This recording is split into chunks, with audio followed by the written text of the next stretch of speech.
Alauna pa ng hapon ngayong bisperas ng Pasko ang biyahe nila Tatay Renato pauwing Mariveles, Bataan. Pero alas 11 pa kaninang umaga nakapila na sila sa terminal ng bus sa takot na baka maubusan sila ng mauupuan.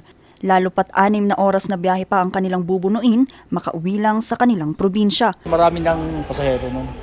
Mahirapan na kami sumakay. Matanda na eh. Pangamba niya ngayon na baka maabutan sila ng Noche Buena sa biyahe. Ay, abot na abot.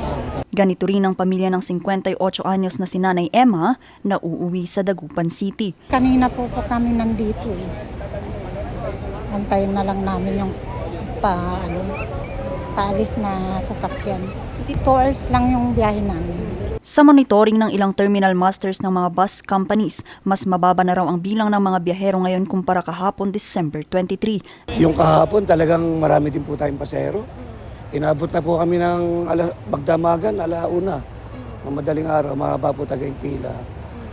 More or less yung pasahero natin, 6,000 to 7,000. Sumobra pa. Ay sa ngayon ang maraming pasahero na puro Pangasinan po, sa ngayon po. Pero yung Manila namin, normal na.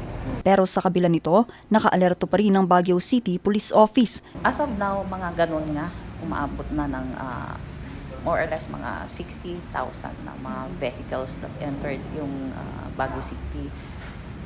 As to mga tourists, sa mga tourist spots natin, for now, up to this date, more or less mga 6,000 yung mga tourists na nandun sa mga pangunahing turista natin, pang tourist spots dito sa Baguio.